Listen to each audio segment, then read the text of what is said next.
Elected to Congress in 2012, U.S. Representative Thomas Massie serves the 4th Congressional District that stretches across northern Kentucky. I caught up with the congressman at General Butler State Park to talk about the bipartisan infrastructure package that's before the House, his position on COVID-19 vaccinations and coronavirus relief packages, and food supply issues. That's now on Congressional Update.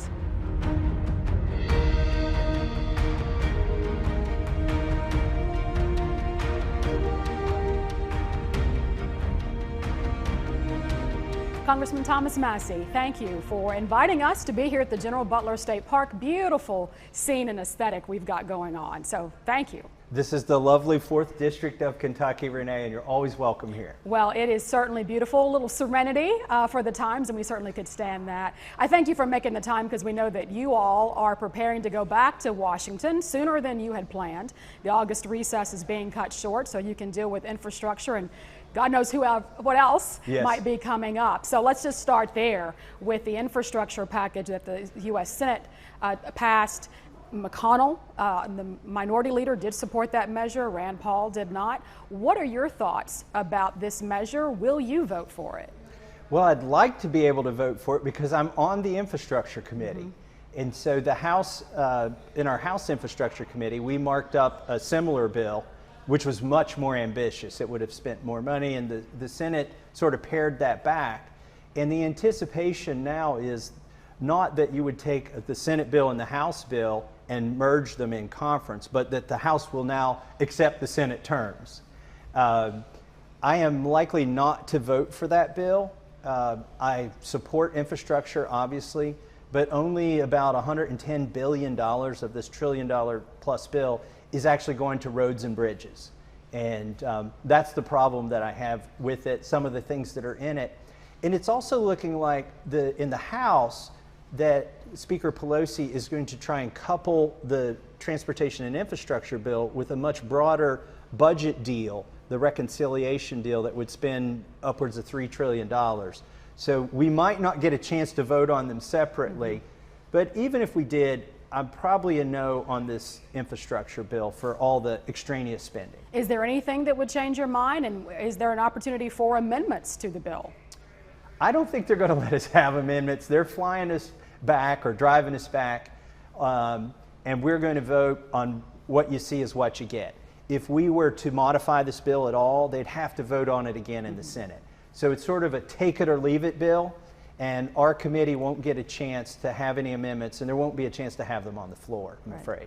So if you vote against it, and we know a lot about the Brent Spence Bridge, how do your constituents feel about the fact that you could be voting against a measure that could have a direct impact, particularly on their transportation in this very critical area of all this commerce that comes through the Brent Spence Bridge, what it means to the overall nation's economy? How do you reconcile that? Well, you know, Kentucky's 4th District has 3 locks and dams. We've got about 20 bridges that go from Kentucky into other states from our congressional district. We've got the CVG airport, which is critical. By the way, not all of that's in this infrastructure bill. There are separate bills that fund those that I have voted for in the past, and I have voted for infrastructure bills in the past. So I think my constituents understand my reasons for voting against it. There's always the danger that somebody gets upset with you. But if I may point out some of the things that in this bill that I don't think should be in an infrastructure bill, there's a requirement to have high-speed internet for prison inmates, for instance. There's over $15 billion for an electric car infrastructure, publicly funded infrastructure plan. I drive an electric car. I would love to see more infrastructure for electric cars. The problem is when the government does it at the rest stops, it disincentivizes what's already happening, which is private investment of charging stations at privately owned gas stations. And you know, I'll actually be driving my electric car to DC and using privately funded infrastructure. I'm just afraid if the government gets involved, they will actually have a negative effect on the electric car infrastructure. Also, for the 4th District, we kind of lose in this deal because there's a lot of money in here for mass transit. There's as much money for mass transit as there is for roads and bridges in this bill. not very much of that's going to find its way to Kentucky's 4th District. So if the bill were not tethered to the reconciliation bill, would you find any reason to support it on its own, singularly? Absolutely. I mean, when I got to Congress, I begged them to put me on the Transportation and Infrastructure Committee because I believe, number one, there's a federal nexus for it, and number two, we can find ways to pay for it. It's mostly funded with user fees. The people that use the infrastructure pay for it. If I got to vote on $110 billion of money for roads and bridges, I could be a yes on that for sure. Right. But that's not what's going to be presented to me. So many things are together in this bill. One of my complaints since I've been in Congress is that they put so many things together, and I think we'd be a lot better off if we had one vote on one topic. You may not get as far. Maybe some people are concerned about that's a way to advance a lot of measures at once and to twist some arms creatively, but yours is unbendable in that regard, right? Well, you know, the prevailing wisdom in D.C. is if the bigger the bill is, there are more reasons there are to vote for it. That there's something for everybody in it. And, you know, they'll almost dare you to vote against it. You know, the omnibus bill, I always point out, almost always has a pay raise for soldiers in it. And they will use that against you because you voted against something else in the bill. Right. But for me, the more things they add to a bill, a lot of times that just becomes more reasons to vote against the bill, right, unfortunately, if we can't afford it. Pivoting to COVID and to talk about some measures that you did not support and one that you tried to creatively hold up the vote on, and that was the CARES package, as we often hear, the Coronavirus Aid, Relief, and Economic Security Act. As you well know, this was something that you had a lot of backlash for and trying to force members to go on record. Even the president at the time, Donald Trump, called you a third-rate grandstander. Oh, I'd forgotten that. That's why I'm here. Thanks for reminding me, That's why Renee. I'm here. So I do want to ask you if you have any misgivings about your actions on that and about how that turned out, and what did you gain from that? What were you trying to accomplish? Yeah, so just to recap, we've spent $5.2 trillion deficit spending. We've either printed it or borrowed it in the last 18 months. That's $40,000 of debt for every household. The first big bill was March 27th of 2020. I will never forget that date. I call it the singularity. I had Donald Trump calling me a third-rate grandstander. I had Nancy Pelosi calling me a dangerous nuisance. I had John Kerry calling me something we can't say on KET. And I had Liz Cheney max donating to my primary opponent, all in one day. CNN called me the most hated man in Washington, D.C., and I have to concede they might have gotten the news right that day because I was very hated, but what I was there to accomplish was not to delay the bill or to stop the bill. I thought we should vote on it. I thought we should have a recorded vote, and the Constitution requires that you show up for work. What I told my colleagues who were upset with me is that you've asked farmers to go to work, nurses to go to work, the grocery store baggers, you've asked them to bring it out to your car so you don't have to walk in the grocery store. And you're here telling the nation that it's too dangerous for you to show up for work. I think that's hypocritical. So what did we accomplish from that other than upsetting everybody in Washington, D.C., which I think in and of itself is an accomplishment some days? I believe by making them come to work, they were reluctant to do the next $2 trillion bill as quickly. They knew they would have to reconvene, and many of them did not want to come to work. So I used the fact that they didn't want to come to work, forcing them to come to work to spend money, I think actually resulted in them spending less money as soon as they would have otherwise. Right. Well, I've heard you in other interviews talk about how much these stimulus packages have cost us in terms of our debt capacity or overload. We've incurred $5.2 trillion in debt that is connected to coronavirus relief. That's $40,000 every household, I've heard you say. Added 25% to the national debt over the last 18 months. But if you think about it, we're not borrowing that money from China, we're borrowing that from ourselves. So can that be considered the debt as we often refer to it? As my favorite senator, Rand Paul, says, You can't take water out of the deep end of the pool and put it in the shallow end of the pool and make the pool deeper on the shallow end. It's kind of a circular thing, and what we're going to get out of it is inflation, and we're already seeing that. Also, almost worse than spending money we don't have or have to get a future promise to pay back at some point later, is the fact that the policies have encouraged people not to go to work. Now, there have been legitimate shutdowns and slowdowns because people have gotten ill from COVID. They had to stay home, and they should have stayed home when they were sick or when there were, too many cases in their workplace. But we've adopted this policy where we're paying people not to work, not just the people who need it, but people who don't need it. And so what we're also starting to see, instead of just inflation, is supply shortages. We've seen it in the grocery stores. We've had breakdowns in the food supply chain during COVID. I don't know the particular reason, but I just drove by the Motor Speedway here in my district and saw thousands of Ford trucks there that are lacking a computer chip, presumably. That's probably, since we don't make computer chips, that's probably a slowdown in another country. I don't know what the problem was there. But we're starting to see more of this in the supply lines. And I've had small business owners, regardless of political stripe, whether they're restaurant owners or home builders, they're begging me to change the policies that keep people at home, to change the policies that keep them from coming to work. I want to go back to Speaker Pelosi for just a minute. When you go back to Washington on that Monday, and we'll be in, we do know that there is a mask mandate that she has reinstituted that was let up on in June, but considering the new CDC guidelines, she's reinstituted that. We know that your history with that you have declined to do that, and you were fined $500, and you tried to file suit in order to have that overturned and appealed, and that did not work. When you return to Washington, D.C., will you wear a mask as required on the House chamber by Speaker Nancy Pelosi? I will not be wearing a mask in Washington, D.C. So my appeal in front of the Ethics Committee in Congress was not successful, but the lawsuit so far is going pretty well. I've got two other congressmen, three altogether, who've joined me in this lawsuit. We filed in federal court. We drew a Bush appointee as the judge. But whether we win or lose, I'm sure Pelosi will appeal the lawsuit, or the sergeant at arms, or whoever they name as the legitimate defendant in this case.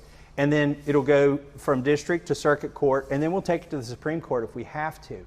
Because what we believe that she is doing, one of the strongest planks in our lawsuit, is that she is using our salaries to change our activity, to modulate our speech. The mask fine doesn't apply if you're not in front of a camera. As soon as we walk out of the chamber, nobody gets fined for wearing a mask. So we've said it's a violation of the First Amendment because it's compelled speech to put the mask on in front of a camera, but she's also, we believe, violated the 27th Amendment, which says our salary can't be changed without an intervening election. So she docked your pay, what, $500? My wife says my pay's been docked $500. I've never seen my paycheck. The next fine would be $2,500. So it's a progressive fine. Yes, it's progressive. It goes up. But I've found that if I walk in discreetly, vote quickly, and then leave the chamber, they don't have time to serve me notice. And so that's the strategy I'll be adopting. I hope the Sergeant at Arms isn't watching your show. Well, maybe it comes on after the fact that you've gotten away with it. Let's talk about COVID a little bit more. We know that you had the infection in 2020, and you've been really stern about the belief that you have as much immunity and protection from COVID as someone who has been vaccinated. And that's a big debate. Can you back that up with scientific research that shows and proves that that is indeed the case? And are you discouraging people to become vaccinated by your position? I say I'm not promoting vaccine hesitancy. I'm promoting vaccine mandate hesitancy. In other words, I don't think there should be a mandate. I don't think anybody should be mandated to take the vaccine. In fact, I've introduced a bill that now has 31 co-sponsors that would keep the military from forcing its members to take the vaccine. And one of the reasons I'm so strongly promoting that bill is most of these vaccine mandates don't even recognize natural immunity as legitimate immunity. With the recent Delta variant, I actually believe that natural immunity is stronger, and there's evidence building for that. Let me be clear, I'm not advising anybody to go out and get COVID or seek to get COVID instead of the vaccine. If you're in the older age category and at high risk for this virus, it might be a good idea to get the vaccine. It may reduce your symptoms. But if you've already had, and I'll just speak for myself instead of giving medical advice, I've already had COVID. The Pfizer trial data, the Moderna trial data, the Cleveland Clinic study, which had 50,000 plus participants in it, and the Israel study, which had over 1 million participants in it, none of them demonstrated an advantage of taking the vaccine if you've already had COVID. And so I won't be taking it. I don't think anybody should be mandated to take it. And I especially believe if you've already had COVID, that should be recognized as a form of immunity that's just as legitimate as the vaccine. But are there not cases where we call them breakthrough infections when it comes to those who are vaccinated? But there are people who have been reinfected with COVID after having had it once and perhaps even 2 times. So many people are concerned that the message that you're sending is somewhat perilous and dangerous to the overall, not just to your constituents, but to others who watch you on lots of national cable news networks. Your response? Well, I'm promoting freedom, and there are rare cases, breakthrough cases, if you will, of people who've had prior infection and developed immunity from that, of them getting reinfected. Some of those cases are actually long COVID. They would have to go in and do an RNA analysis of the virus to know that it was 2 different strains, to know that you'd actually been reinfected instead of carrying the infection for a long time. But what we're seeing and what we saw in Israel is the breakthrough cases are far more likely to occur in the vaccinated group than the prior immunity group. Have you had an antibody test, and do you still test high and with potent antibodies even after all of this time? I had an antibody test in July of last year, which tested high. I've had a subsequent antibody test that didn't test positive. It was negative. That was in November. Subsequent to that, I've quarantined with somebody who had COVID in my house. I don't want to say which of my kids, but didn't catch it, even though there was no sign that I had antibodies in the antibody test, because as the studies have shown, that was just for a test for a specific type of antibody. And there are other antibodies, and there's T cell and B cell immunity, which are longer lived than the IgG antibodies. Do you fear at all of contracting the Delta variant, which is a lot more potent than the original SARS? I got a cold 2 weekends ago, and it felt a lot like the first bout of COVID. So I took a home test, and then I went to a hospital and took a drive-through lab test where they walk out in the moon suit and swab you. And then I took another home test, and then I've subsequently taken another home test. They've all come back negative. And I knew there would be a news story. I just wanted to know it was going to be that if it had happened or not. But I think it's possible. Like, I'm not ruling that out. I do believe if I And have you ruled out getting a vaccine? I will not consider getting the vaccine until I see evidence that it improves on the natural immunity that have already been conveyed. Which means and just to translate, I haven't seen that evidence, and so I'm not compelled to get a vaccine now. But I'm not telling people to not take the vaccine. I'm telling people to talk to your doctor. Don't listen to a politician. Don't listen to a public health expert. I had a sort of tangle with the CDC early on.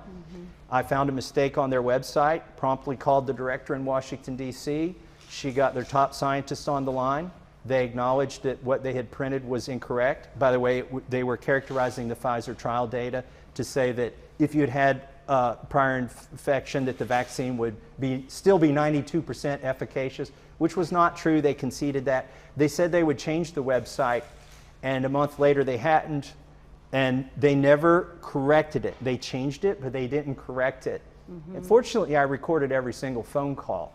So if anybody wants to go through the archives and see what really happened, I can show you. What I came to realize is I don't believe there's malintent at the CDC. I don't believe there's a conspiracy or a profit motive at the CDC. I believe that they don't trust individuals to know whether they've had COVID or not. And so they believe as public health policy that their general advice should be everybody should get the vaccine. But I think in their heart of hearts, they know, and there's enough science to show, that if somebody's sophisticated enough to go get an antibody test and find out that they've had COVID, that the vaccine doesn't really benefit them. Right. That may change. That may change. I do want to go back to talking about the mandatory COVID vaccinations for the military. We know that the military is moving forward that. I think September 15th is the date that that policy would be effective. Defense Secretary Lord Austin said this requirement is critical to what he called maintaining military readiness. We've also heard the former Secretary of the Navy, Sean O'Keefe, who strongly supports the vaccine mandate, says that this actually can work as a matter of national security, given that troops travel all over the world. They're in tight spaces. So given the conditions that troops are often in and the locations they're often in, why would you be against their protection if it comes down to a matter of national security? I think they're employing political science and not science, because they too refuse to acknowledge prior infection. You could do a titer. You could find. It doesn't make sense to have young males who, by the way, it's a low risk of myocarditis, but it may be as high as 1 in 5,000 have this adverse side effect if you're between 18 and 24 years old and you're a male. That's a predominant demographic of our military. And I just don't think they're going about it scientifically. Regardless of what I say, here's what's going to happen. And I know this because I'm the sponsor of this bill. I have members of the military calling me up, asking me what to do. There are a lot of people who are going to leave the military. If they're officers, they're going to resign commissions, forego health care benefits and pensions that they have earned. It's really sad that they're being forced to make this decision. There are even enlisted members who are willing to be court-martialed or take less than an honorable discharge because they feel so passionately about not taking the vaccine. Theirs may be religious reasons or scientific reasons, but that's why I'm sponsoring this bill. And I think even if this bill doesn't pass, and it's not likely to, having 30 members of Congress who are on a written document says this should not go forward is a good statement, and hopefully it's giving Secretary of Defense pause for thought. The Department of Defense already requires 17 vaccinations, correct, under varying conditions for service members, and that's based on where they're going to be, et cetera, et cetera. So why is the COVID vaccine any different? You've been out of this country, traveled internationally, where you've had to get a series of vaccinations in order to leave and re-enter this country. Have you not? I am, by the way, I am vaccine choice, not anti-vax. I took my booster shots before I went to India 3 years ago. That was the tetanus, diphtheria, pertussis, and I even took a hepatitis shot. I chose not to take the flu shot. I'm like, is the flu bad in India? Why would I take the flu shot? They're like, oh, we think you could use it while you're here. I declined that, but I think people should have a choice in taking those shots. That's just, I think, a basic human right. Now, in the military, it is true that you can be compelled to break your leg, to break your back, to run in front of gunfire, right? A vaccine's probably not the riskiest thing you signed up to do when you joined the military, and you did do it knowing that in boot camp, you're going to be shot full of all sorts of vaccines. But if you look back to our history of the last vaccine that was mandated in the military, it was the anthrax vaccine, and Rumsfeld lost a lawsuit on that, where they were trying to compel everybody in the military to take it. And they had a lot of people who left, trained pilots, special forces, people who left the military over the anthrax vaccine requirement. And I just don't think it's a good history to repeat. If there's something that's safe and efficacious and it has a long history, and when you signed up in the military, you knew you were going to take it, fine. But for something that's still being borne out, very novel, I don't think it should be forced on our members of the military. I want to get to an issue that's closer to home. I did want to ask you about the January 6th congressional medals vote in Afghanistan, but we'll have to reserve that for another conversation. Food supply, and you mentioned this early on in our interview, and meat supplier issues. So a lot of inflation in this industry, 14%, over 14%, I think. Beef is up 12%, pork is up 39%, chicken is up 16%. You're a cattle farmer. Yeah. How concerned are you about this, and what should be done to get these prices in check? And are they exacerbated by the pandemic, or are they artificially inflated as an excuse to use the pandemic in order to get to that level of pricing?